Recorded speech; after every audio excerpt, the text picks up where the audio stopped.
The day after my husband's death, I came home to find the locks had been changed. His mother was inside, calmly unpacking her things in my kitchen. "You're just a wife. You have no rights here. This apartment belongs to family now," she sneered. I didn't fight her. I just stared for a second, and then I smiled, because they had forgotten one crucial detail. Olivia's call came while I was at the funeral home, signing paperwork. "Mom thinks it would be best if you didn't come back to the apartment right away," she said, her voice so carefully neutral it was almost robotic. "We're just helping sort through Liam's things." She hung up before I could even ask what she meant. 2 hours later, I found out exactly what helping meant. New locks on apartment 5C, my suitcase sitting in the hallway, and through the window, I could see Evelyn at my kitchen table, writing in what looked an awful lot like my checkbook. The funeral director, Mr. Peterson, was still talking about maintenance fees for the burial plot when Olivia's call came in. I had stepped out into the hallway to take it, thinking she needed directions to the cemetery for the service tomorrow. At first, her words just didn't make sense. Why would it be easier? Liam's things were our things. The threads of our lives woven together over 8 years of marriage in that old pre-war building on the Upper West Side. The dial tone left me just staring at my phone as families numbed by grief drifted past me in the funeral home's quiet, burgundy carpeted corridor. Before we continue, I just want to thank you for listening to my story today. If you believe a person's grief should be respected and that their home should be a sanctuary, please take a moment to subscribe. It's completely free, and it helps these stories reach more people who might be going through something similar. I rushed through the rest of the paperwork, my signature getting sloppier with each page I signed. The drive from the funeral home in Queens back to Manhattan felt like an eternity. 40 minutes stuck in traffic, 40 minutes replaying Olivia's sterile words over and over. A cold dread was spreading through my chest, and it had nothing to do with the fresh grief of losing Liam. By the time I got to our building in Parallel, parked in the spot Liam had marked with a tiny painted X, so we'd always know it was ours, my hands were trembling for reasons that went far beyond simple exhaustion.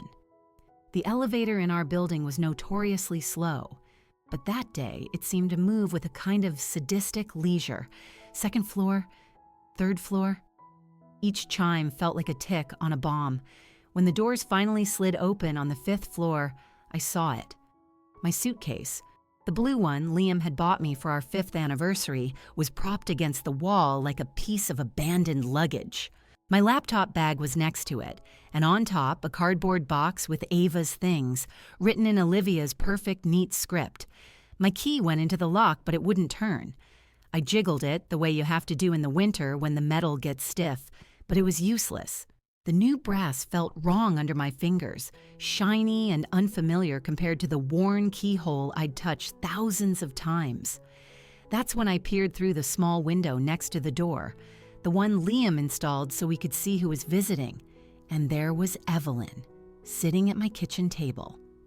Her pearl necklace, the one she wore for every occasion, caught the afternoon sun as she calmly wrote in what was definitely my checkbook.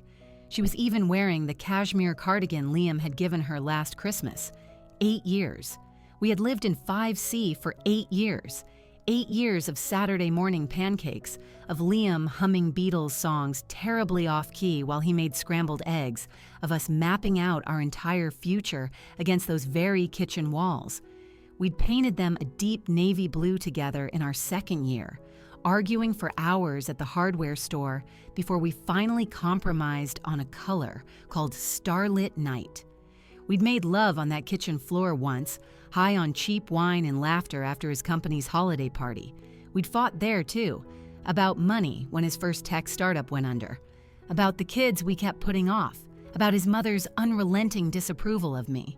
This apartment had always been our safe harbor from Evelyn's judgment. She'd never gotten over Liam marrying a UX writer instead of the doctor or lawyer she'd picked out for him in her head. At our wedding, City Hall, with just a couple of friends as witnesses, just how we wanted it. She wore black and left before we cut the cake. For 8 years, she'd made little comments about my freelance hobbies and would ask Liam in front of me when he was going to settle down for real, as if our marriage was just a placeholder for his actual life. But Liam had always chosen me. He defended me. He loved me with a kind of quiet intensity that made all her criticism feel like background noise. Just 3 months ago, when he finally landed that big promotion to senior product designer, he'd said, "First bonus, we're renovating the bathroom. Real tile, not this peel and stick garbage. We're going to die in this apartment, Ava. When we're 90, we'll still be here, and Mom will still be asking when I'm going to meet a nice, suitable girl." I knocked on the door. Evelyn glanced up from my checkbook but didn't budge. I knocked again, harder this time, using the side of my fist. "Olivia, get the door," I heard her say. Olivia appeared from the hallway, said something I couldn't make out, and walked to the door. She opened it maybe 3 inches, the security chain still fastened. "This is illegal," I said, surprised at how steady my voice sounded. "I live here. My name is on the lease."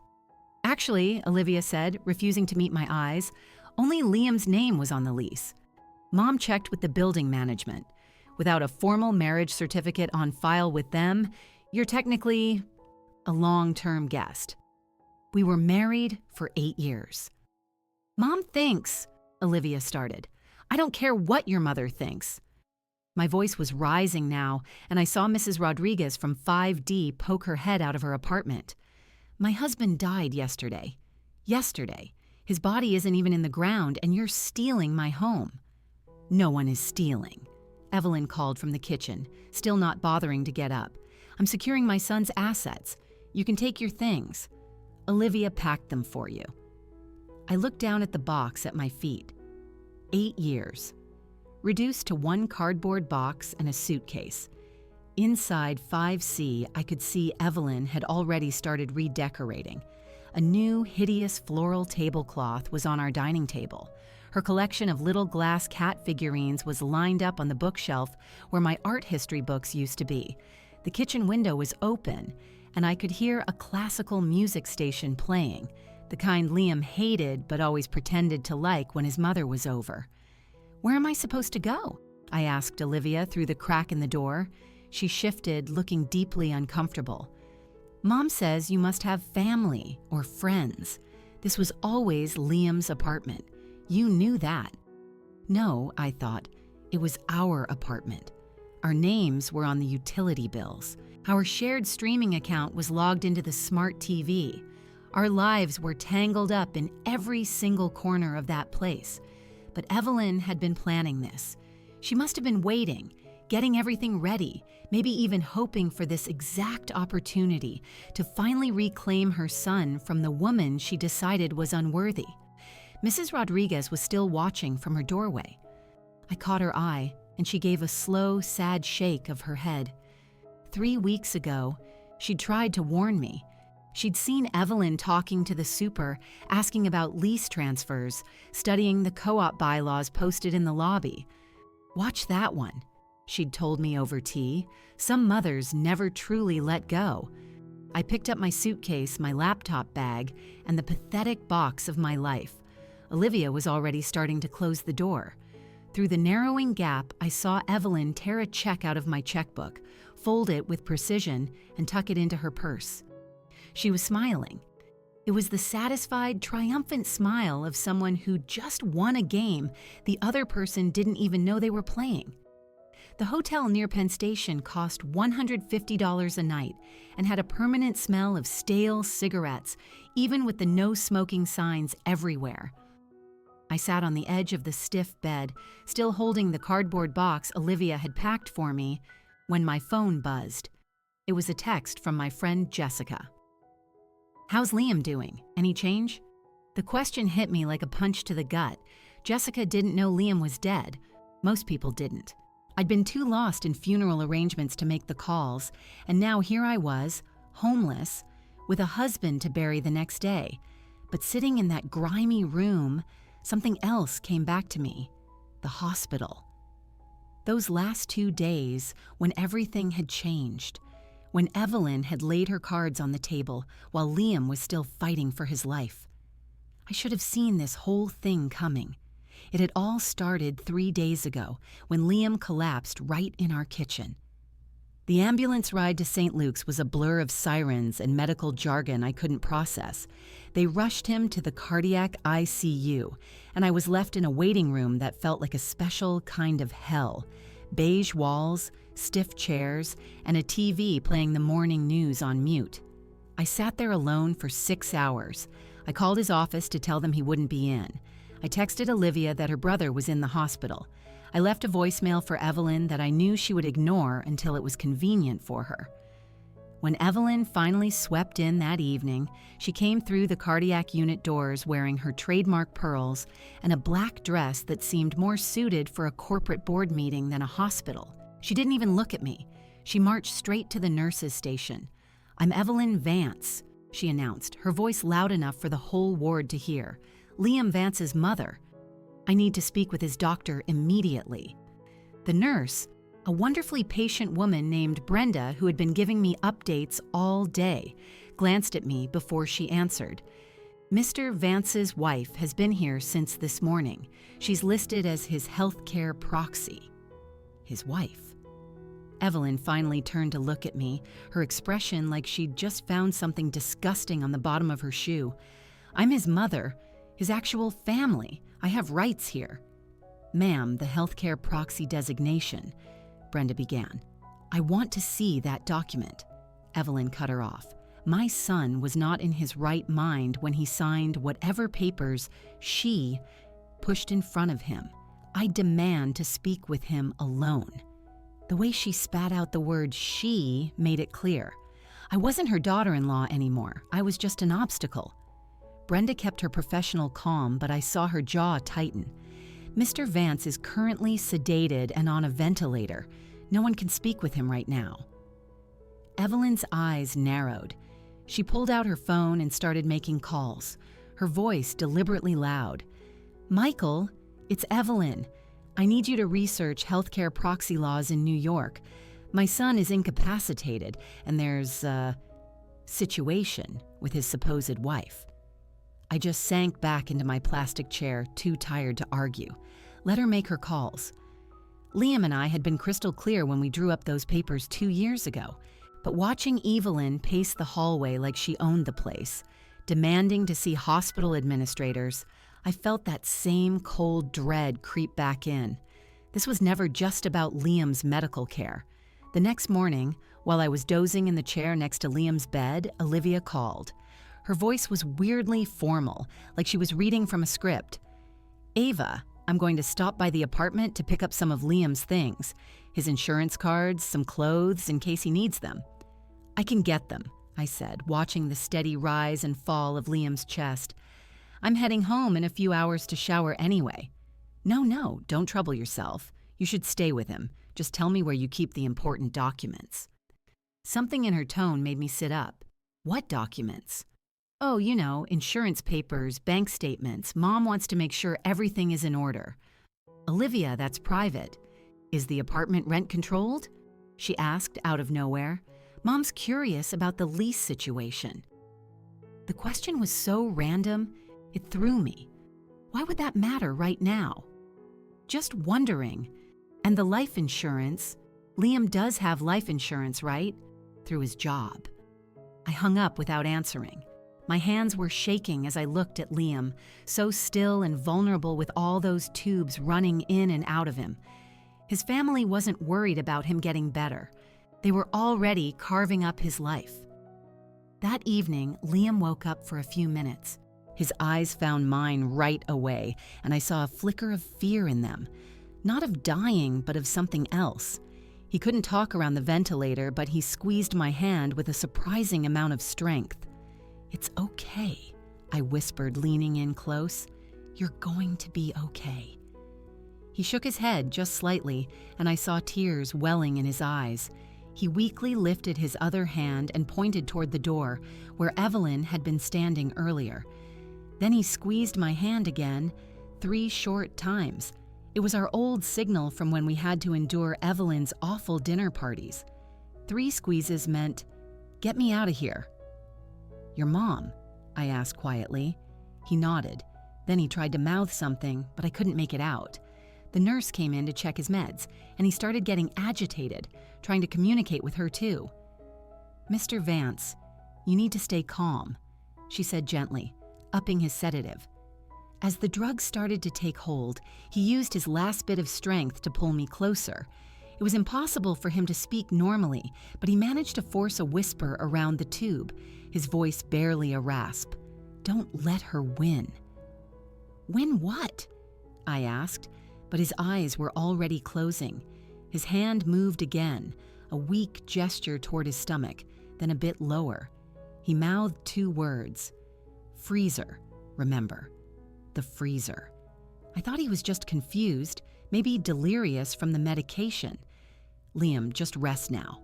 Don't worry about the apartment." But he shook his head again, urgently. "Freezer, Ava. Remember the freezer?" The sedative pulled him under before he could say anything more. Those were the last coherent words my husband ever said to me.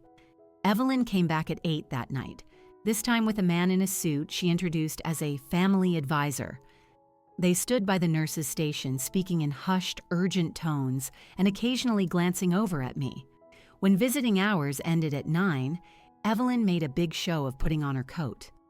"Some of us need our rest," she announced to no one in particular. "We can't all just sit here indefinitely. I'll be at my hotel if there's a real emergency." She left without a word to Liam, without touching his hand, without even looking at the machines that were keeping him alive. An hour later, the night nurse mentioned she'd seen Evelyn in the administration office.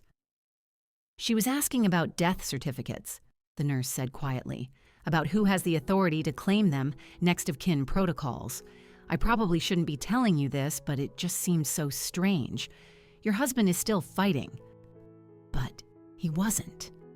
At 3:47 a.m., his heart just gave out.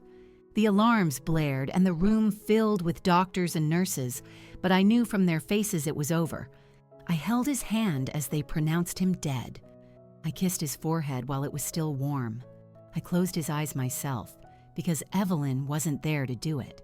She had left me to face his death alone, because she was already busy planning what came next. My call to the funeral home was at 4:15 a.m., 17 minutes after Liam died. They needed to know where to transport him. I gave them Peterson's son's address in a voice that didn't sound like my own. Then I just sat in the hospital corridor until the sun came up, unable to move. When I finally walked out of St. Luke's at 7 a.m., I had only one thought: get home, shower, and find something to wear to make the arrangements. The simple normality of that plan, shower, dress, function, felt like the only thing keeping me from shattering into a million pieces. I even stopped at the little bodega on the corner of Riverside and 96, the one where Mr. Chen knew our Sunday bagel order by heart. He saw the look on my face and started to ask about Liam, but something in my expression must have stopped him. I bought milk, bread, eggs. Absurd things for a new widow who wouldn't be able to eat for days, but my hands were on autopilot, grabbing items for a life that didn't exist anymore. The plastic grocery bags cut into my wrists as I walked the last block to our building. The elevator ride felt different this time. When it opened on the 5th floor, I fumbled for my keys, juggling the bags while I searched my purse. The familiar weight of the brass key, worn smooth from 8 years of use, was supposed to be reassuring. But when I slid it into the lock of apartment 5C, it stopped halfway. The lock had been changed. I pulled the key out, stared at it like it might have magically transformed, and tried again. Nothing. The brass numbers on our door, 5C, seemed to mock me. Those numbers I'd traced with my finger so many times while waiting for Liam to find his keys after a date night now belonged to a door that would not let me in. Through the peephole, I saw a flicker of movement, and there was Evelyn, standing in my kitchen, wearing the apron I'd gotten as a joke gift last Christmas, the one that said, "Kitchen Goddess," across the front. She was holding my grandmother's teacup, the delicate china with tiny hand-painted violets that had survived 3 generations, only to end up in her perfectly manicured hands. The sight of her, so at home in my space, so completely settled, made my vision swim with a hot, sudden rage. I knocked. Softly at first, then with more force. The groceries dropped from my hands, a carton of milk splitting at the seam. Finally, after what felt like an eternity but was probably only 30 seconds, I heard Evelyn's footsteps. The door opened 3 inches, held by the security chain I'd insisted on installing after a break-in down the hall 2 years ago. "Ava," she said, her voice dripping with a fake, syrupy sympathy. "You're here. We didn't expect you so soon." "Open the door, Evelyn. I live here." She tilted her head, a practiced gesture of concern that never ever reached her cold eyes. "Oh dear. I'm afraid there's been a misunderstanding. You see, you're just a wife without rights. This apartment belonged to my son. Without children and without your name on the lease, you're simply—" She paused, savoring the words. A guest whose invitation has expired. The casual cruelty of it. Delivered while she stood there wearing my apron and holding my grandmother's teacup, made my knees feel weak. I had to steady myself against the doorframe, dimly aware that Mrs. Rodriguez had cracked her door open to watch the drama unfold. "We were married for 8 years, I managed to say. "A piece of paper," Evelyn continued, "that became null and void the moment Liam died. This is about family now. Real family. Blood family." She hit the word blood like it was a sacred text, as if the 8 years I'd spent loving her son meant absolutely nothing compared to her DNA. Behind her, Olivia emerged from what used to be our bedroom. She was carrying a stack of my clothes, folding them with the detached efficiency of someone packing up items for a charity drive. She wouldn't look at me, just kept up her methodical work, placing my things into boxes she'd labeled in her tidy script, "Ava's things." "Olivia," I called out, my voice pleading. "What are you doing?" She glanced up for a fraction of a second, her face a mask of neutrality. "Mom says it's for the best, a clean break. It's less painful for everyone this way." Through the gap in the door, I could see more boxes piled in the living room. My art books were stacked on the coffee table. The throw pillows I'd sewn by hand were already stuffed into black garbage bags. 8 years of building a life, a home, being dismantled for an estate sale while my husband's body was still at the morgue. "This is illegal," I said, my voice finding its strength again. "You can't just change the locks. I have rights." "Do you?" Evelyn interrupted. "Check the lease, dear. Check whose name is on it. Liam never added you. I made sure to confirm that with the building management this morning. They were very helpful once I explained the situation." She was right about the lease. Liam had always meant to add my name, but life always got in the way. There was always something more urgent, another reason to put it off, or maybe, I thought with a sickening lurch, maybe Evelyn had been planting those seeds of doubt all along, subtly convincing her son to keep things separate, just in case. "My things," I said weakly. "My furniture, my—" "Can you prove what's yours?" Olivia asked from behind her mother. "Do you have receipts? Documentation?" Mom's been very careful about cataloging Liam's possessions. They had planned this. Every single detail, every word, it was all choreographed while I was at the hospital holding Liam's hand. While I was closing his eyes for the last time, they were calling a locksmith. While I was calling the funeral home, they were boxing up my life. Where am I supposed to go? The question slipped out before I could stop it, a raw admission of my vulnerability. Evelyn's smile was small, but it was a victory smile. "I'm sure you have family, friends. Someone will take you in. We'll leave your things in the hallway. Take what you can carry now. The building will dispose of anything left unclaimed by tomorrow." She started to close the door, but I stuck my foot in the gap. "Liam would hate this," I said, my voice low and shaking with rage. "He would be disgusted by what you're doing." For a split second, something flickered in Evelyn's eyes, a flash of something. But it was gone as quickly as it appeared, replaced by that same cold, hard determination.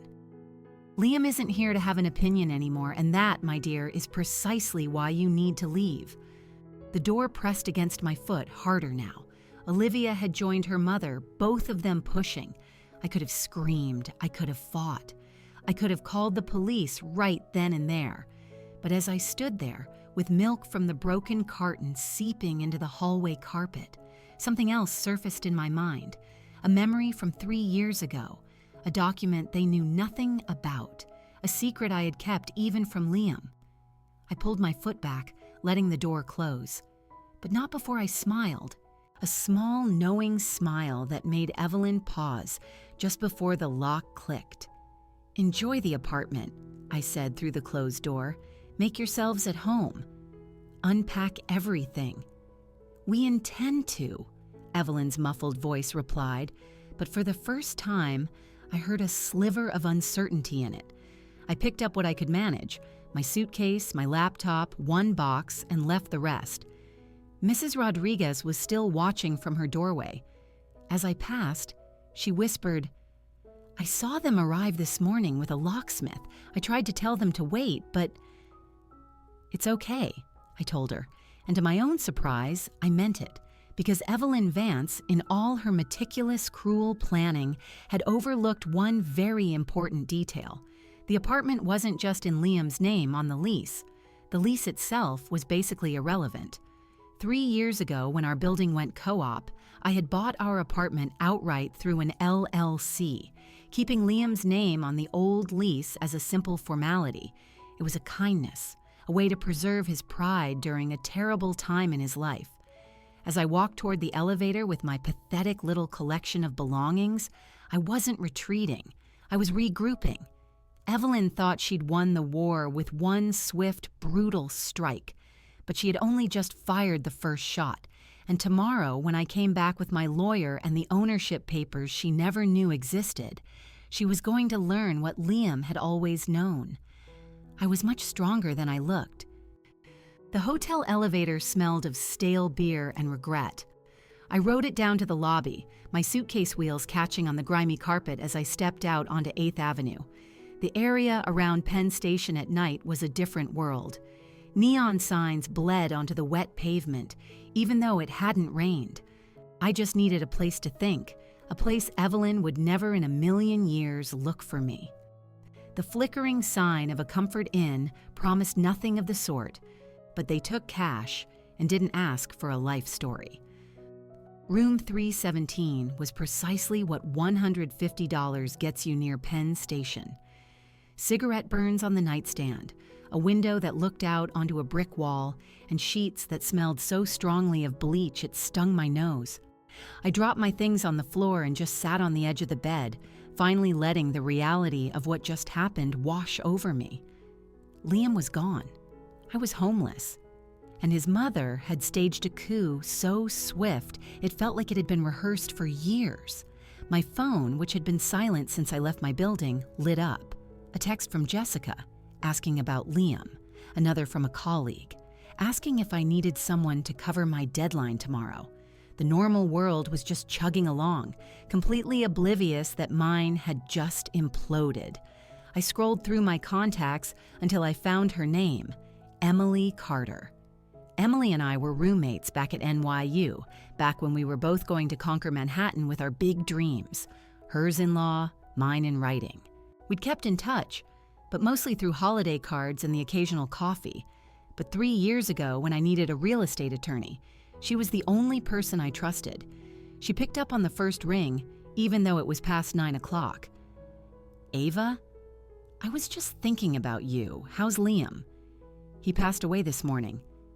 The words came out flat, like I was reading a weather report. Her sharp intake of breath was loud over the phone. "Oh, Ava, God, I'm so sorry." "Emily." His mother locked me out of the apartment. She changed the locks while I was at the funeral home. She's saying I have no rights because only Liam's name is on the lease. There was a pause. Then Emily's voice changed, sharpening into her lawyer mode. "She did what?" "Ava, the apartment. You own that apartment. The LLC? She doesn't know about the LLC."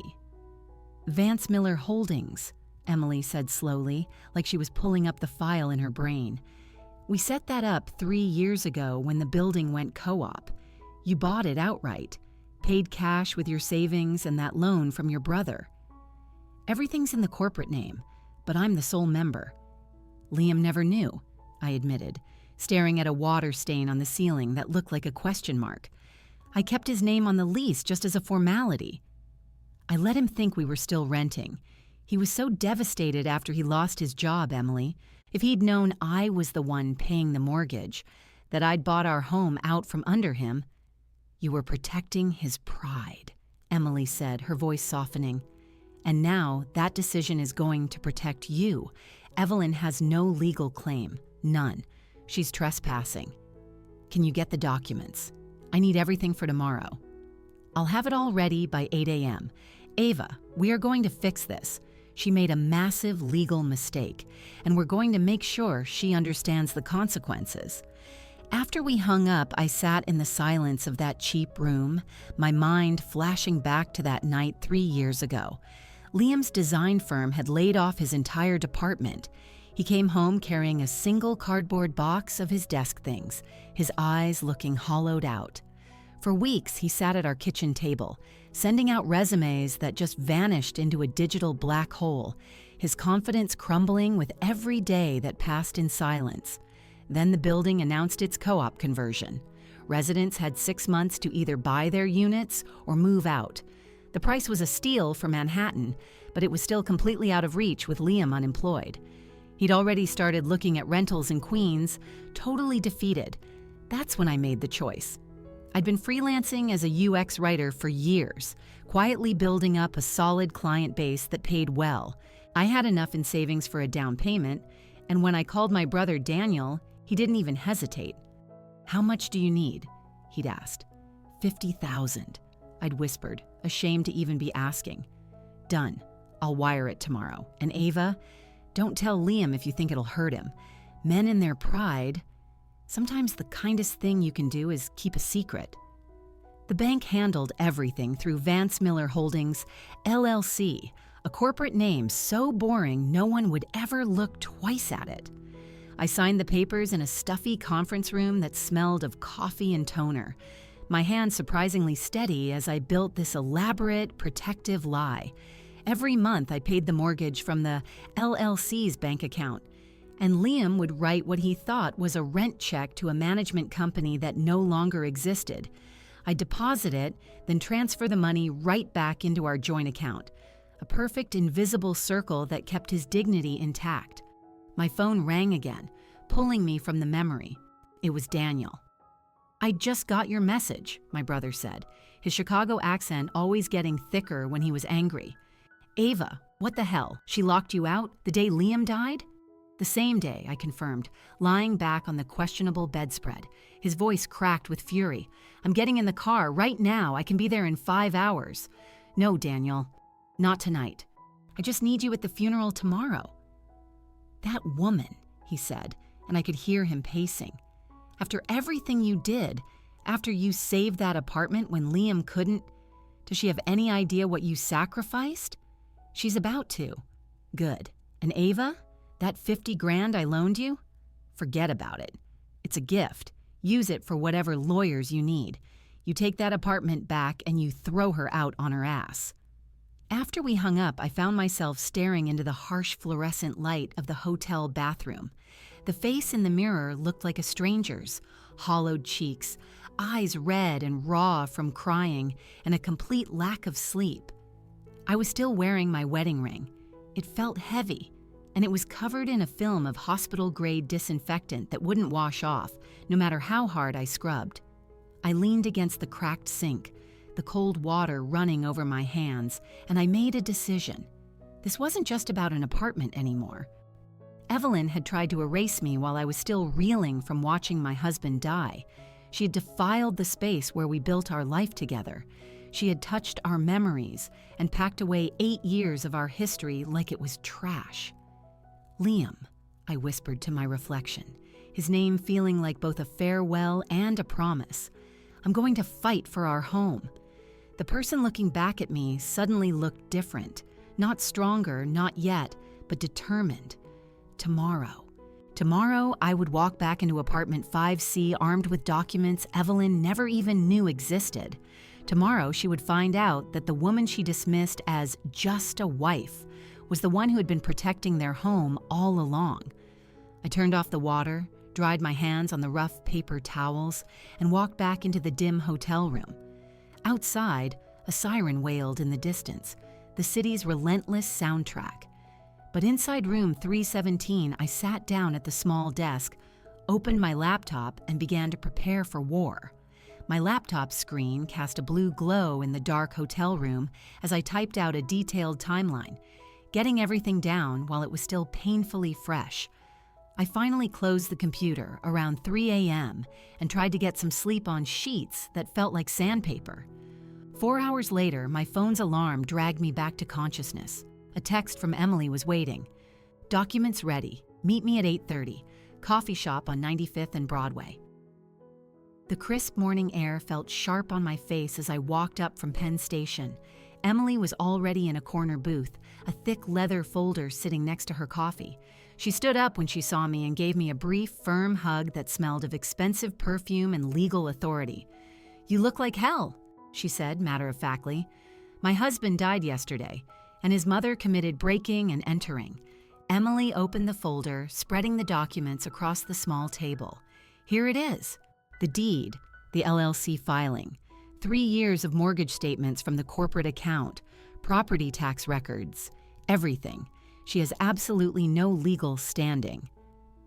"I need the police," I said, scanning the papers. "Already called the local precinct.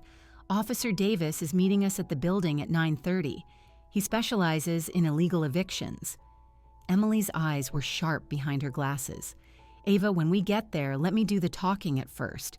You're grieving, you're exhausted, and you're angry, all of which is justified. But we need to handle this by the book." At 9:25, we were standing outside my building.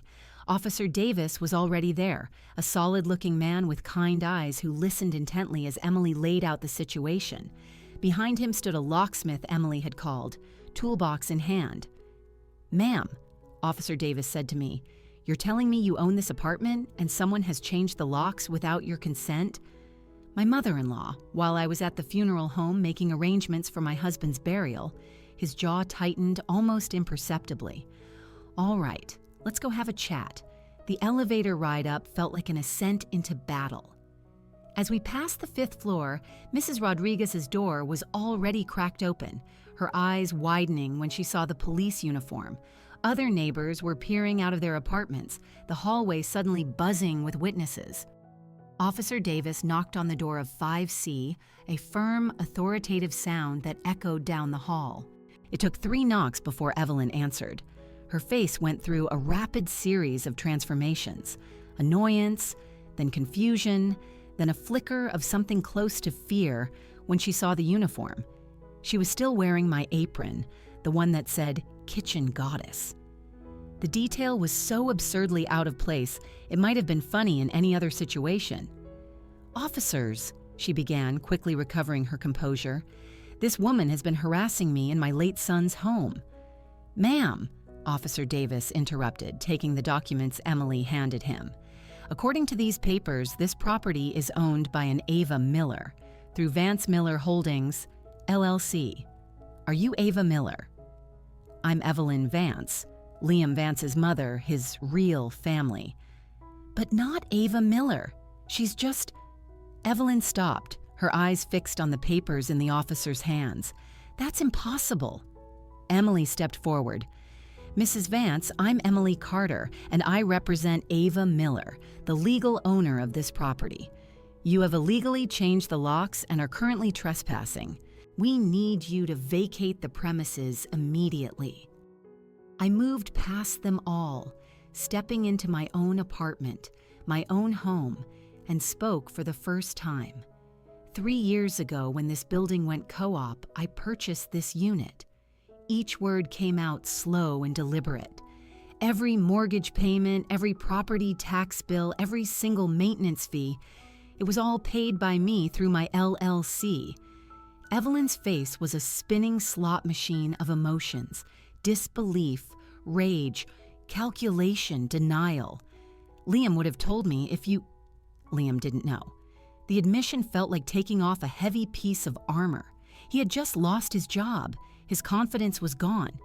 If he'd known that I had bought our home when he couldn't contribute, it would have broken him. So I protected him. I protected us.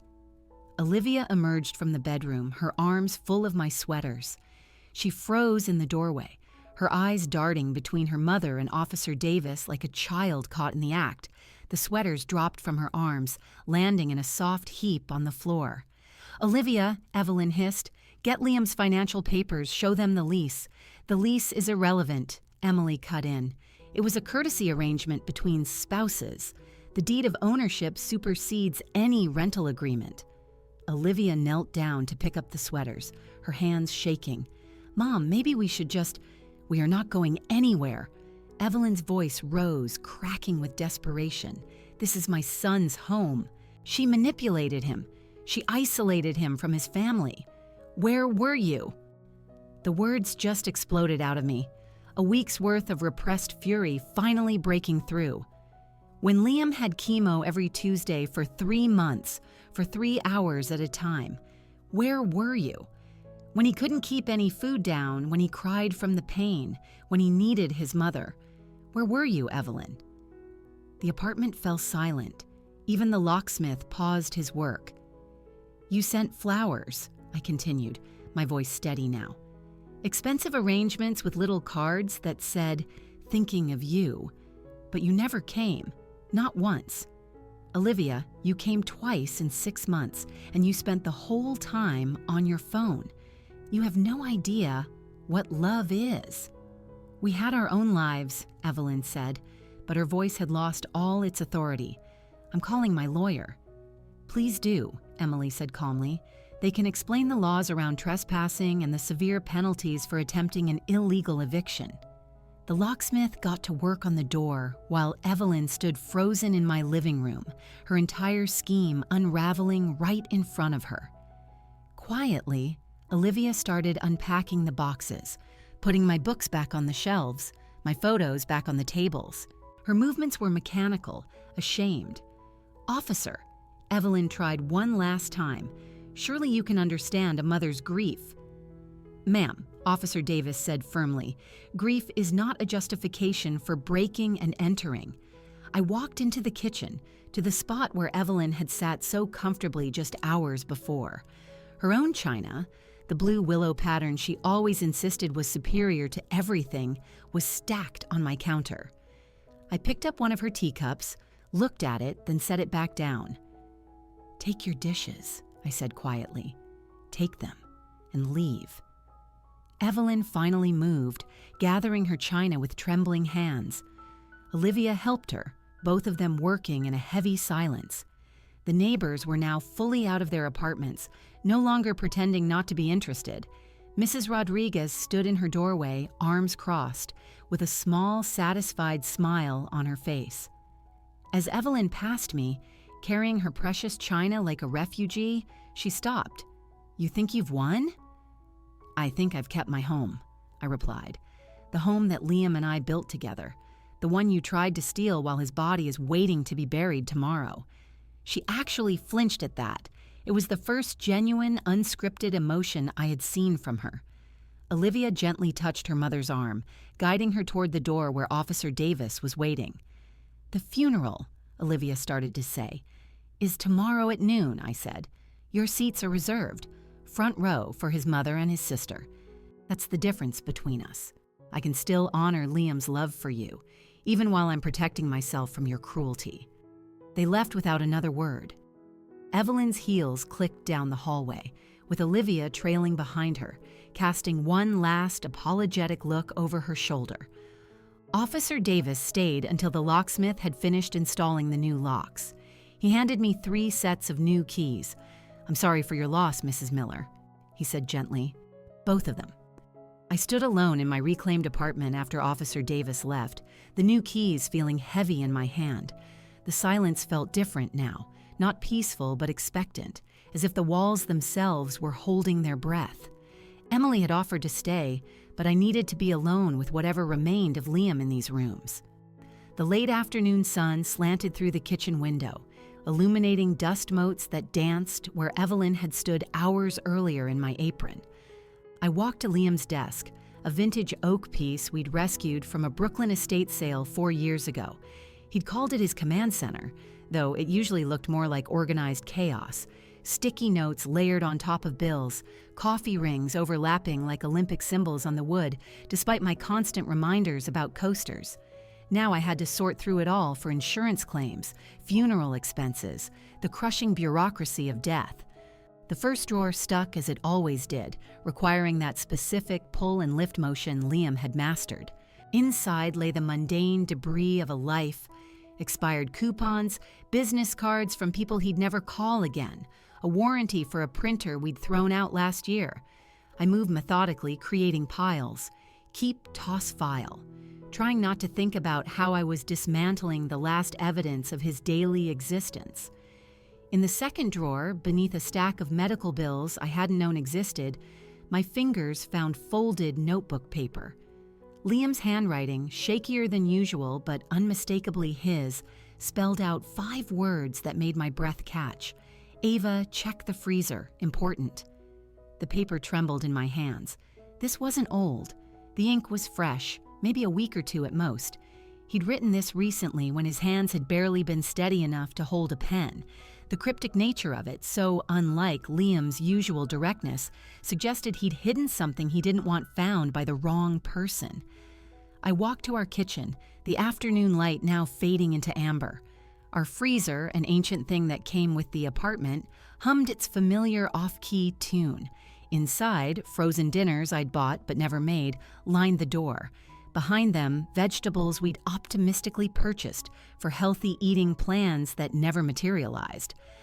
I pushed aside a bag of frozen corn, then another of peas, my fingers growing numb from the cold. At the very back, wrapped in a freezer bag and tucked behind ice cream from last summer, was a white business envelope. Ice crystals had formed on its surface, but through the plastic I could see Liam's handwriting again.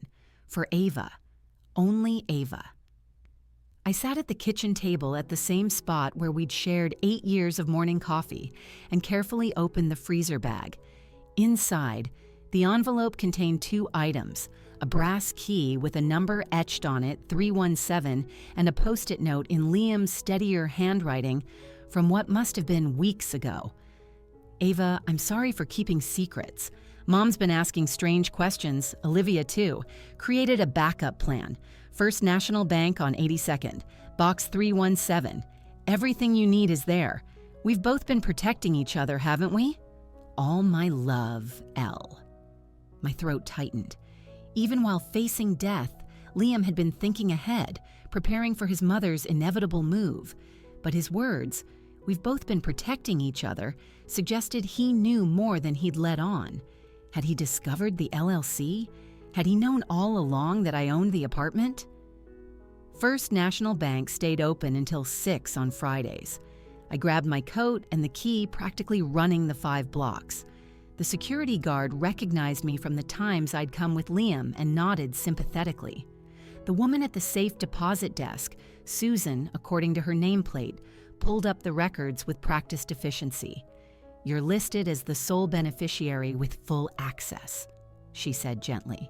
Mr. Vance was very specific about that when he set this up 3 weeks ago. 3 weeks ago. When he'd still been going to chemotherapy, still pretending the treatments might work, still making plans for Italy in October. She led me to a small private room and brought box 377, leaving me alone with whatever Liam had thought important enough to hide in a freezer. Inside the metal box lay a USB drive, a manila envelope marked legal documents, and a handwritten letter. I opened the letter first, needing to hear Liam's voice, even if only through ink. My dearest Ava, it began. If you're reading this, then Mom has already made her move and you found my breadcrumbs. I should have been braver, should have confronted her while I was alive, but I was weak. Not from the cancer, but from a lifetime of choosing peace over truth. I had to stop reading, my vision blurring. After a moment, I continued.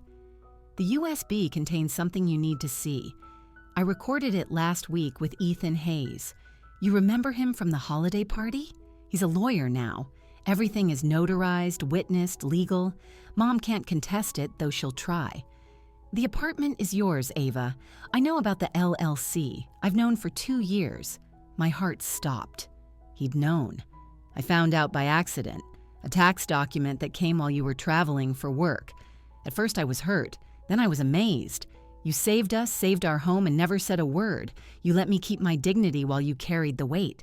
That's love, Ava. That's the kind of love Mom never understood. I plugged the USB into my phone sitting alone in that small bank room. Liam's face appeared on the screen, thin and pale, but his eyes still bright with determination. Beside him sat a younger man in suit, Ethan Hayes, with documents spread on what looked like a conference table. This is the last will and testament of Liam Robert Vance. Ethan began formally, but Liam interrupted. Can we skip to the important part? The personal message, the video jumped to a new clip. Liam looked directly at the camera at me. Ava, everything I have is yours. Every account, every possession, every memory we built together. Ethan has the paperwork, all legal and binding. But there's something else I need to say, and I need Mom to hear it if she challenges this. He paused, gathering strength. Mom, I know you're watching this because you've tried to take something from Ava. She saved me when you wouldn't. When I lost my job, she kept us afloat without ever making me feel small. When I got sick, she held me through every treatment while you sent flowers from a distance. She bought this apartment when I couldn't provide, and she never once held it over me. That's what love looks like. Sacrifice without scorekeeping. His voice grew stronger, more certain. You spent my whole life trying to control me with guilt and obligation. But Ava loved me with freedom and respect. If you're watching this, it means you've already hurt her, already tried to erase her from my life. But you can't. She's not just my wife. She's my choice. And every document in this box proves that choice is legal, binding, and final. Choose love over control. Mom, just once. Choose love.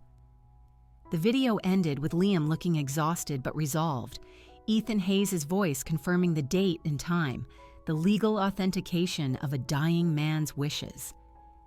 I sat in that quiet room, holding my phone like it was Liam's hand, feeling the weight of his protection even after death. I left the bank with the USB drive and documents tucked safely in my purse, walking slowly through the evening crowds on Lexington Avenue, the weight of Liam's video message pressed against my chest.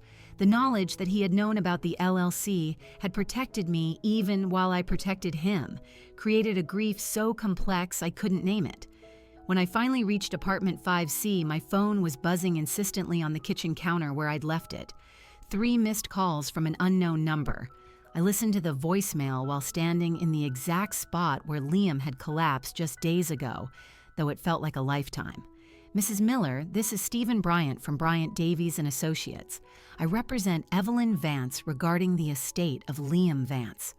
I believe there's been a misunderstanding that we can resolve amicably. Please call me at your earliest convenience. The formality of his tone, the careful way he said misunderstanding instead of illegal eviction attempt, told me everything about Evelyn's next strategy. I called back immediately, not wanting to give her time to maneuver. Mr. Bryant, I said when his secretary connected us. I understand you represent my mother-in-law. Yes, Mrs. Miller. I believe we can reach a settlement that works for everyone. Mrs. Vance is prepared to offer you a generous sum to relocate, allowing the family home to remain with blood relatives. The phrase, blood relatives, again as if love could be measured in DNA. How generous. I asked, curious about their desperation. $50,000! You could start fresh, find a new place without the painful memories. I actually laughed, a sound that surprised us both. Mr. Bryant, are you aware that I own this apartment outright? That your client committed breaking and entering? Pause. Mrs. Vance contests the validity of that ownership. Then she can contest it in court, where I'll play a video of Liam explicitly stating I saved him financially while she abandoned him during cancer treatment. Would she prefer that to be public record? The silence stretched longer this time. Perhaps we could discuss this further. The funeral is in 3 days, I interrupted. Tell Evelyn she can attend as his mother, sit in the front row as I promised, and grieve her son with dignity. Or she can pursue this legally and have Liam's final message to her become public testimony. Her choice. I hung up before he could respond. My hands were shaking, but not from fear, from rage, clean and clarifying. A knock at my door interrupted my thoughts. Through the peephole, I saw Mrs. Rodriguez holding a tea tray, her small frame draped in the burgundy cardigan she wore for serious occasions. I opened the door, and she shuffled in without waiting for an invitation. "You need to know something," she said, setting the tray on my coffee table with practiced efficiency. "About that woman, Evelyn." I sat across from her, accepting the cup she poured. The jasmine scent filled the room, replacing the lingering smell of Evelyn's perfume. "She's been coming here for a year," Mrs. Rodriguez said, her voice low as if Evelyn might still be listening. "Once a month, sometimes more, always when you and Liam were at work. A year." My stomach turned cold. She had a key, yes, but she did more than water plants. I saw her with measuring tape taking photos of every room. 2 months ago, she brought a man in a hard hat. Contractor, I think. They discussed renovation costs, wall removal, modernizing the kitchen. The premeditation of it stole my breath. While Liam was getting his diagnosis, his mother was planning to renovate our home. While I was researching treatment options, she was measuring for new countertops. She asked me once if you had family nearby, Mrs. Rodriguez continued. If you'd have somewhere to go when the time came. I thought she meant if you divorced. Now I understand she meant when Liam died. She knew he was terminal before we did, I whispered, the realization sickening. Mothers always know, Mrs. Rodriguez said sadly. But knowing and accepting are different things. She chose to plan for his absence instead of treasuring his presence. After Mrs. Rodriguez left, I sat at Liam's desk with funeral programs spread before me. Peterson's son had sent templates, suggested readings, traditional hymns. I pushed them all aside. Liam deserved truth, not convention. I selected readings from Kurt Vonnegut, Liam's favorite author, passages about love and loss that Evelyn would find insufficiently religious. The music would include Here Comes the Sun, the song he'd hummed every Sunday morning, off-key and perfect. Instead of asking Evelyn's pastor to speak, I invited Liam's colleague, Ethan, who'd witnessed our actual marriage, not the version Evelyn had constructed in her mind. I was addressing envelopes for the programs when my phone rang. Olivia's name appeared, surprising me. "Please don't hang up," she said immediately, her voice small and uncertain. "What do you want, Olivia?" "To apologize." "Mom doesn't know I'm calling. She's meeting with her lawyer, trying to find ways around your ownership. And you're calling because?" A shaky breath. "Because I helped her try to steal your home, and I'm disgusted with myself. Mom promised me Liam's savings if I helped. I'm getting divorced, Ava. I need money for lawyers for starting over. She said you'd be fine, that you had family money, that you'd never really loved Liam anyway. I loved him more than you'll ever understand. I know that now. The way you fought for your home, the way Liam protected you even after death. That's love. Mom never understood it because Dad never stood up to her, never chose her over anything. She can't recognize what she never had." The bitterness in Olivia's voice revealed years of damage I'd never seen. "Can I still come to the funeral?" she asked. "I understand if you say no." I thought about Liam, about what he would want. Despite everything, he'd loved his sister, worried about her marriage, sent her money when she'd asked. "You can come," I said finally, "but you sit where I place you and you don't speak unless I ask you to." "Thank you," she whispered. "Ava." The contractor Mom brought, she already paid him a deposit, $5,000. She was that certain Liam would die and you'd disappear. After Olivia hung up, I sat in the growing darkness of our apartment, surrounded by funeral plans and legal documents. Tomorrow would begin 3 days of public grief, of managing Evelyn's presence while honoring Liam's memory. But tonight I had one more task. I opened Liam's laptop and began writing his eulogy. Not the sanitized version Evelyn would prefer, but the truth about a man who loved Beatles music and bad coffee, who lost a job and found resilience, who knew his wife had saved them and loved her more for allowing him his pride.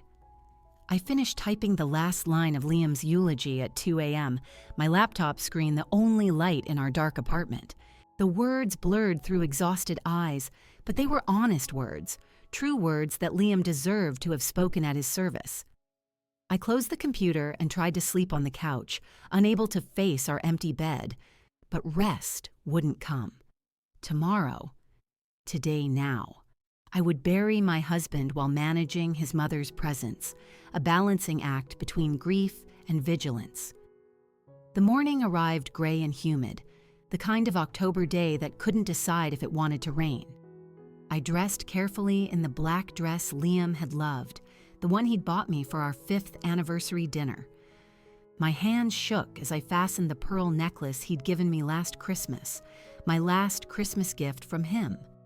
The reflection in the mirror showed a widow, a word that still felt foreign and wrong. I arrived at the chapel an hour early, needing to ensure everything was arranged before Evelyn appeared. The funeral director, Mr. Peterson, met me at the entrance with practiced sympathy and a clipboard of final details. Liam's casket sat at the front, closed as I'd requested, surrounded by the arrangements his co-workers and friends had sent. Simple white roses and lilies, nothing like the ostentatious displays Evelyn would have chosen. "The programs are on each seat, as you requested," Peterson said quietly. "The musician knows the playlist. Is there anything else you need?" Before I could answer, movement at the chapel entrance caught my attention. Evelyn had arrived 45 minutes early, but she wasn't alone. Flanking her were 3 people I barely recognized: Liam's cousin Kevin from Philadelphia, cousin Brian from Baltimore, and an older man who must have been Uncle Walter, Evelyn's brother, whom Liam had mentioned maybe twice in 8 years. They walked in formation like an honor guard, their dark suits and grim faces suggesting they'd been briefed for battle rather than mourning. Evelyn wore a black suit with a veil, the picture of maternal grief, though the veil conveniently obscured her expression. She paused just inside the entrance, surveying the chapel like a general reviewing troops, clearly expecting to find empty seats she could fill with her reinforcements. Instead, she found Liam's co-workers already assembled, having arrived even earlier at my request. Ethan from accounting, Sarah from creative, Chris from IT. People who'd known Liam daily, who'd witnessed our marriage in real time, who'd heard him talk about his mother's criticisms and his wife's support.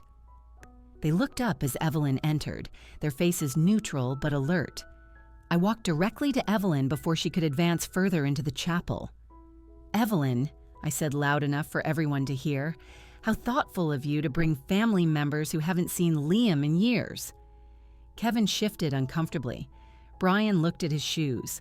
Uncle Walter, whom I'd never met, stepped forward. "You must be Ava," he said, extending his hand. "Evelyn told us about the situation with the apartment. Said you'd locked her out while she was trying to preserve Liam's memory." The lie was so bold, so completely inverted from reality, that I almost admired it. Almost. Actually, I said, maintaining eye contact with Walter while aware everyone was listening. Evelyn changed the locks on my apartment the day Liam died while I was at the funeral home. She told me I was just a wife without rights and tried to steal my home. The police had to remove her. Walter's hand dropped. He turned to look at his sister, whose face behind the veil had gone rigid. "The police?" Kevin asked, his voice cracking slightly. "For breaking and entering," I confirmed.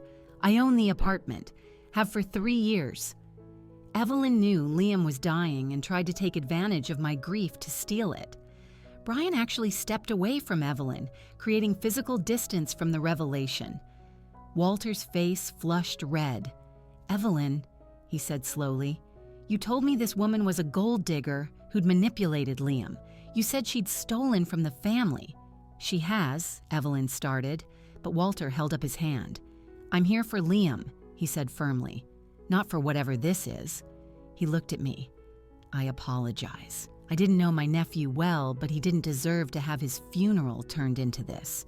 May I still attend?" "Of course," I said. Liam would have wanted family here, real family who came to mourn him, not to wage war. Walter walked past his sister without another word, choosing a seat on what had clearly become my side of the chapel. After a moment's hesitation, Brian followed. Kevin lingered, torn between loyalty and shame, before Evelyn grabbed his arm. "We'll sit in the front," she declared, though her voice had lost its commanding tone. "Your seats are reserved," I said. "Front row as promised, you and Olivia." The service began at noon precisely. Pastor Evans, whom I'd chosen specifically because he didn't know Evelyn, spoke about loss and love with genuine warmth. When it came time for the eulogy, I stood at the podium with Liam's own words in my hands. "I want to share something," Liam wrote. I began my voice steady earlier than expected. Not long ago, when he knew his time was limited, I unfolded the paper, the one I'd found with the video will instructions, and read, "If you're hearing this, it means my mother is probably sitting in the front row planning how to rewrite our story. So let me be clear. I chose Ava over my mother's approval every single day for 8 years. It was the easiest choice I ever made. Mom never understood that love isn't about control or conditions. It's about choosing someone's happiness over your own comfort. Ava did that for me every day, especially when I couldn't provide for us. She saved us financially and never made me feel small for it. Mom, if you're listening, know this. Every time you criticized Ava, you pushed me further away. Every time you made her feel unwelcome, you made me feel homeless in my own family. I found my real home with Ava. That's my truth. That's my legacy." The chapel fell silent. Evelyn sat frozen, her veil hiding whatever emotion might have crossed her face. Olivia, who'd arrived late and slipped into the back, had tears streaming down her cheeks. The co-workers who'd heard years of Liam's frustrations about his mother nodded knowingly. When the service ended, people filed past to offer condolences. Evelyn remained seated, isolated in the front row as mourners deliberately avoided her, approaching me instead. Even Kevin eventually came over, mumbling an apology before fleeing the chapel. Finally, Olivia approached. She held an envelope in her trembling hands. "This is the spare key Mom used. This is the spare key Mom used," she said quietly, placing it in my palm. The one she had made last year when she started planning. She glanced at her mother, still sitting alone. "You were the only one who really loved him. Mom loved the idea of him, the son she wanted him to be. But you loved Liam as he was." Olivia walked away then, not to her mother, but to the exit, leaving Evelyn completely alone in the front row of her son's funeral. The woman who'd arrived with reinforcements now sat abandoned, even by the family she'd recruited. The chapel emptied around her, voices fading, footsteps receding, until it was just her and the absence of the son she'd tried to control even after death. I stood at the back of the chapel, watching her sit with the consequences of her choices. There would be more battles, I knew. The will, the estate, the endless legal maneuvers she would likely attempt. But in this moment at Liam's funeral, the truth had been spoken and heard. I remained at the chapel entrance, watching Evelyn finally rise from the front pew. She moved slowly, as if the weight of Liam's words had aged her in the span of an hour. When she passed me, she said nothing, her veil still hiding her face. The click of her heels on marble faded as she disappeared into the gray afternoon. I stood alone in the empty chapel for another moment, then walked to my car with the spare key Olivia had returned, still clutched in my palm. That evening, I sat at Liam's computer with the USB drive containing his video will. The apartment felt different now, quieter, but somehow more mine. I opened Liam's email contacts and began typing addresses. Kevin in Philadelphia, Brian in Baltimore, Uncle Walter, and a dozen other relatives Evelyn had kept in her orbit through carefully crafted stories about our marriage. Each would receive the same message with the same attachment. "Dear family," I wrote, "Liam left a video message he wanted you to see. He asked that truth be shared with those who matter. Please watch when you're ready. With love, Ava." I attached the video file and hit send before I could reconsider. Within minutes, my phone began buzzing with red receipts. Then 20 minutes later, the first response came from Uncle Walter. "Ava, I just watched Liam's video. I am deeply ashamed of my sister's behavior and my own assumptions. Liam was lucky to have you. If you need anything, please reach out." Brian wrote next, a longer email describing how Evelyn had called him monthly with updates about my manipulative behavior and Liam's unhappiness. He apologized profusely. The final blow came when Evelyn's lawyer called Emily the next day. The lawsuit was for emotional distress, defamation, and something called intentional infliction of emotional suffering through public humiliation. She was seeking damages of $200,000. "This is desperation," Emily said when she told me. We met at the courthouse on Tuesday. Evelyn sat with her lawyer, her posture rigid. Judge Thompson, a woman in her 70s with sharp eyes, reviewed the documents with obvious impatience. She looked up at Evelyn's lawyer. "Counselor, your client is claiming emotional distress because the deceased's video will was shared with family members?" "The video contained defamatory statements, Your Honor." "Made by the deceased himself?" The judge's eyebrows rose. "Are you suggesting Mrs. Miller somehow forced her dying husband to record false statements?" Emily stood. "Your Honor, Mrs. Vance had been spreading false information about my client for years. The video was Mr. Vance's own words, his truth, shared with his family as he requested. Additionally, I'd like to submit evidence of Mrs. Vance's attempted illegal eviction of my client on the day of Mr. Vance's death." She handed over our documentation, the police report, the ownership papers, Officer Davis's statement. Judge Thompson read in silence for several minutes. She then looked directly at Evelyn. "Mrs. Vance, you changed the locks on an apartment you didn't own while the legal owner was at a funeral home arranging her husband's burial?" Evelyn started to speak, but her lawyer silenced her. "Your Honor," he attempted, "that matter has been resolved." "Has it?" The judge's voice was ice, because from where I sit, I see a pattern of harassment. "Mrs. Vance, not only am I dismissing this frivolous lawsuit, but I'm issuing a warning. Any further legal action against Ava Miller that lacks substantial merit will result in harassment charges. Am I clear?" Evelyn's "Yes, Your Honor" was barely audible.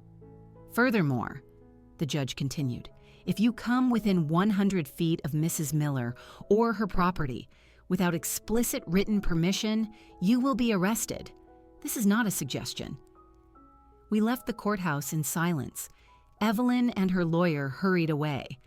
Every legal path she had was now a dead end. That afternoon, I had a new lock installed, a biometric one. No more keys for anyone to copy. As the locksmith worked, Mrs. Rodriguez brought over tea. "Your home is yours alone now," she said, nodding at the new lock, "as it should be." 3 days later, I found a plain white envelope under my door. Inside was a single sheet of paper with Evelyn's handwriting. 2 sentences. "You won. He chose you. No signature, no apology. But it was an admission." I folded the paper and put it in Liam's desk, not as a trophy, but as proof that even she, in the end, had to acknowledge the truth. 6 months passed. The sharp edges of grief became familiar. One morning, I finally opened Liam's garden journal. It was full of his sketches and notes for a small garden on our fire escape. On the last page, he'd written, "For Ava, start with basil and rosemary. They're forgiving, like you." I bought everything he'd listed down to the yellow watering can he'd circled, noting it was my favorite color. As I planted the seeds following his instructions, the first real peace I'd felt in months settled over me. 2 weeks later, the first green shoots appeared. As I was taking a picture of them, there was a knock. It was Olivia with her 2 small children. The boy held a small mint plant. "We brought this for you," he said. Mom said Uncle Liam liked gardens. Olivia explained that her divorce was final and she wanted her kids to know me, to know that family wasn't just about blood, it was about who chose to love you. As her kids chattered about naming the basil plants, I realized she was right. My roots in this place, in this life, ran too deep for anyone to pull up. They were planted with love, watered with tears, and had grown strong in soil that knew my name. This apartment was more than property. It was proof that some things, once they are truly yours, can never be taken away. If this story of resilience and justice kept you captivated until the very end, hit that like button right now. My favorite part was when Ava revealed the LLC ownership to Evelyn while the police stood watching, completely dismantling her mother-in-law's carefully planned takeover.